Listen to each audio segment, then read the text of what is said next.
Hello everybody and welcome to the first episode of All Things Orcs and Goblins. This is going to be a series in which we talk about all aspects of the individual units of the Orc and Goblin army. It's going to be meant to be as a basic tutorial for those who don't get to play against the army often, or actually just don't play the army. For those of you going to tournaments and whatnot and want to know what's up with the Orc and Goblin army. There won't be much in-depth discussion about general Orc and Goblin strategy. There will be, basic level discussion for every unit. But after this series, after we finish the series, All Things Orcs and Goblins, after I get through every unit, essentially, because pretty much every unit gets its own video, except for heroes, we're going to start a new series for myself. It's going to be called WTW What the Wog. TM, copyrighted by me. Talking about more in-depth Orc and Goblin army strategy. We'll talk about specific lists, specific tactics, specific synergies between units, as more of companion videos and more advanced strategy. So with all of that said, I think the first thing we should start with is what you open to in the book. The first video will be about the army special rules for Orcs and Goblins. Okay, so the first rule we're going to touch upon right now is called Size Matters. Now, Size Matters is a special rule from the Orc and Goblins army that essentially makes it so that all Orc units do not have to test for panic when a Goblin unit or a unit that's labeled as a Goblin unit breaks or flees near them. Relatively simple rule. Technically, a Goblin unit of any kind, which is, a unit made up of Goblins, even if it has an Orc hero in it, if Orcs flee through them, if one Orc model flees through them, they have to flee. But essentially, the main point of this is that Orc units do not flee from Goblin-type units, or do not have to test to flee from Goblin-type units if they break near them or whatnot. So I believe, technically to me, that's the least important rule. And the next rule we're going to touch on, which is one of my favorite rules, it's very unique to the Orc and Goblin army, is that every Orc and Goblin army gets one upgrade to a unit called a Big N. Now, what is the point of this upgrade? Lots of the Orc units, not Goblin-type units, Orc units, can become Big Ns, in that it's actually, it's not even that many. I think it's just Orc Boys and Savage Orcs, essentially. Those are the two that really matter, if you want to get technical. So, we'll talk about where you allocate that later on in my What the Wog podcast. I won't talk about that quite yet. You only get one of these upgrades. Now, the Big N upgrade is meant to signify that they are the biggest, baddest orcs of the pack. And the Big N upgrade is roughly, I'm pretty sure it's 2 points per unit. We'll talk about that when we get into individual units. But it is a point upgrade for the unit to give it a relatively different stats. Now, the Big N upgrade stats usually are +1 weapon skill, +1 strength. Pretty much baseline for the unit, for the unit model. +1 weapon skill, +1 strength, which is great because it brings most of those models, both regular Orc Boys and Savage Orcs, up to weapon skill 4, as well as strength 4, which gives us to our next special rule. That's really important, is the Choppa's special rule. Now, why is it important with the Big N's rule to have the Choppa's rule? Well, the Choppa's rule gives Orcs and Goblins units, I'm sorry, I keep saying Orc and Goblins Orc and Goblin units. It's just Orc units, +1 strength in the first round of all close combats. +1 strength in the first round of Orc combats. Now, that is so important because a lot of the Orc and Goblin tough units are strength 4. That gives you strength 5, turn 1 of the combat, which is amazing. You're talking Savage Orcs. You're talking, if you have a horde of them, you're talking 50 strength 5 attacks in one turn, and horde versus horde. If you have Black Orcs, you're talking rough and tough, strength 5, and it's +1. So let's say you have your Orc and Goblins up against something with high toughness. You take out those great weapons. I'm pretty sure it is the only special infantry unit in the game, because Nick always says this, and I'm not entirely sure. So this is tinfoil hat disclaimer. Pretty sure that is, and if not the only, one of the only regular infantry units in the game that can get strength 7 on its initial turn of combat. On its initial first turn with great weapons, black orcs can get strength 7, which is great when you're going up against high toughness stuff. We'll talk more about that when we get to the black orcs, but the Choppa's rule is so important to the orc and goblin army. Now, the last special rule, which is quite frankly what I would consider the most important overall tactical rule, is animosity. Now, animosity is something that orc and goblin players hate. Why? Because pretty much all your units have to test it on them. And if I have to simplify it for people, I'll do it in 1 second. Of course, I'm going to go more in depth on it, but in 1 second, it's I have to roll a dice, or an orc and goblin player at the beginning of the turn has to roll a dice to see if his unit can do anything.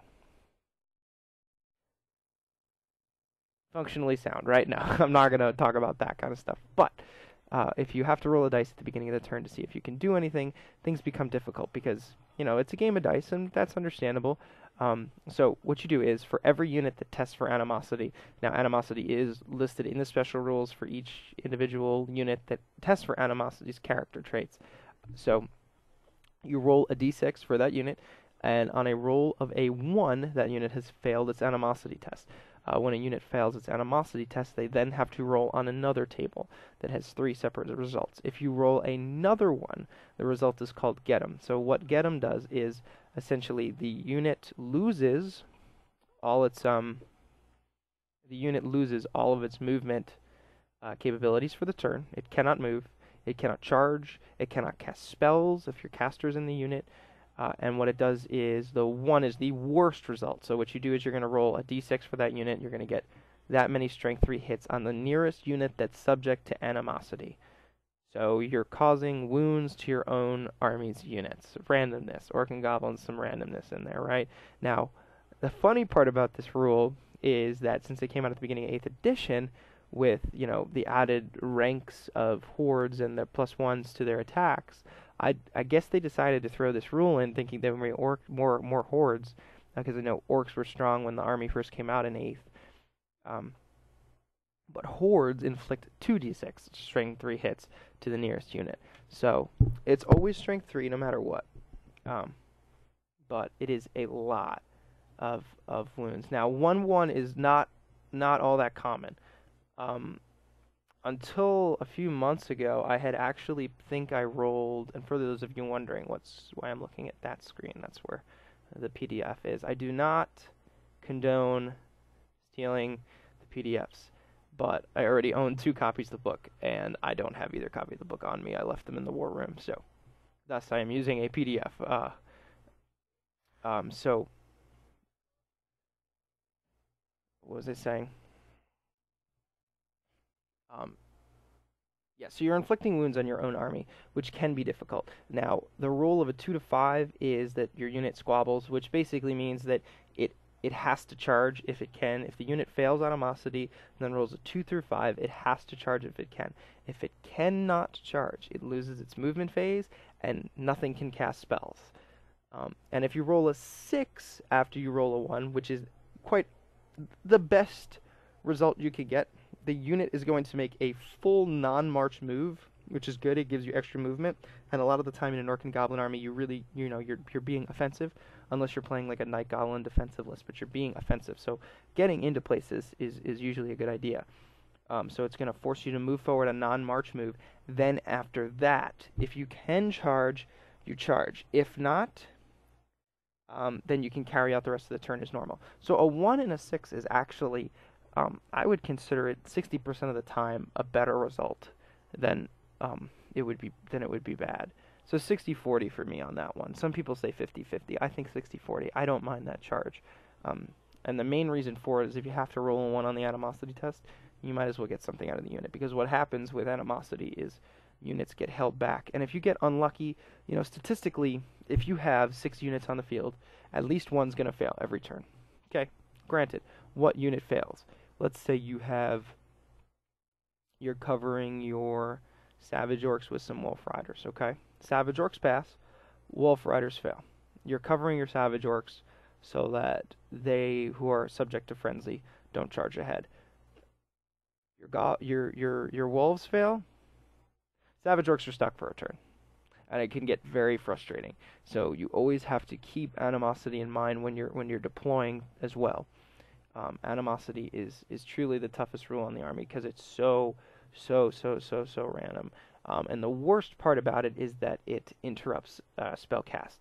There are units, or you can't cast spells if you fail animosity, or you're in a unit that fails animosity. Characters themselves, pretty much all heroes, I think it's all heroes, do not test for animosity alone if they're alone. So what you'll see some Orc and Goblin players do is take their lord or take their hero, and they actually won't put it in the unit right away.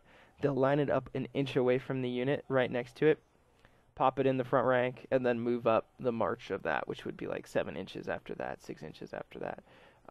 And they sacrifice the inch just to make sure that if that unit does fail animosity, they don't lose their magic phase the first turn, which can be very difficult. Magic phases are so important in the game. Fickle, but important. So, animosity is the rule you always have to keep in mind, but at the same time, you can't really control it. So you have to do your best to just go, as an Orc and Goblin player, you got to roll with the punches when things happen, as far as the randomness there. Some things about the animosity test is that units only containing 5 models don't have to test, or at least they have to test as long as they have at least 5 models. Any less than that, they don't have to test. Units engaged in close combat don't have to test, thank you God. Units that are in a building don't have to test. And units that are fleeing don't have to test because they're too busy running. So, in conclusion, the Orcs and Goblins armies has some overarching cool special rules that now that we've been introduced to them, we'll talk about them more, how they relate to individual units, because they strengthen individual units. They strengthen individual units and weaken the overall concepts of the army. So overall, those are the special rules. One of the ones that I left out was, really until this point, not that important. But with the current release of the High Elves book, it is that all goblins fear elves. So, until that point, you weren't seeing that many Dark Elves, you weren't seeing that many High Elves, but now you're going to see more High Elves. So that is very important.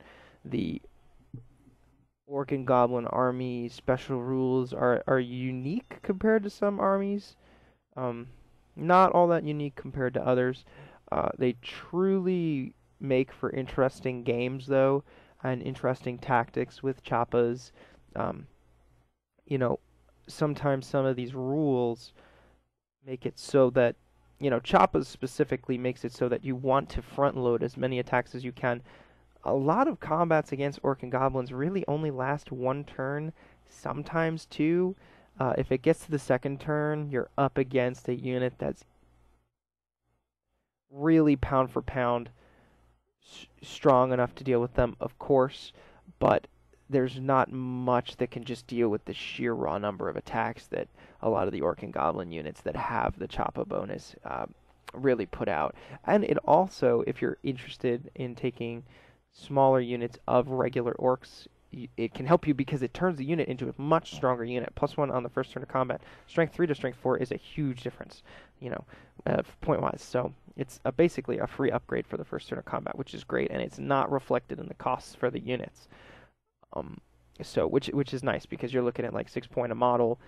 If you were given +1, if that was a special rule that you had to buy, I'd say it cost a point probably per model. So getting it for free is pretty cool.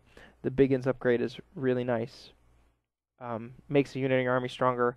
We'll talk about that later. But the way that the rule functions, you're looking at a situation where no matter how big the list, you're always going to use it on one of the most important units, or allocate it always to a Savage Orc. And we'll talk about the Savage Orcs when we get to them.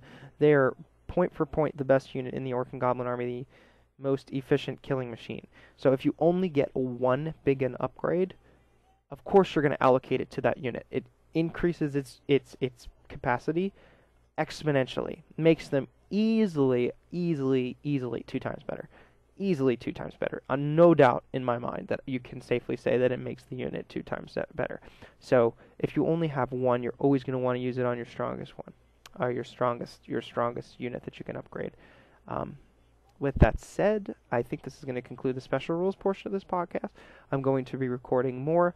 Next time we're going to deal with heroes and lords a little bit, and some magic. I think I'm going to do magic first, actually. So we'll do magic, then we'll do some heroes and lords.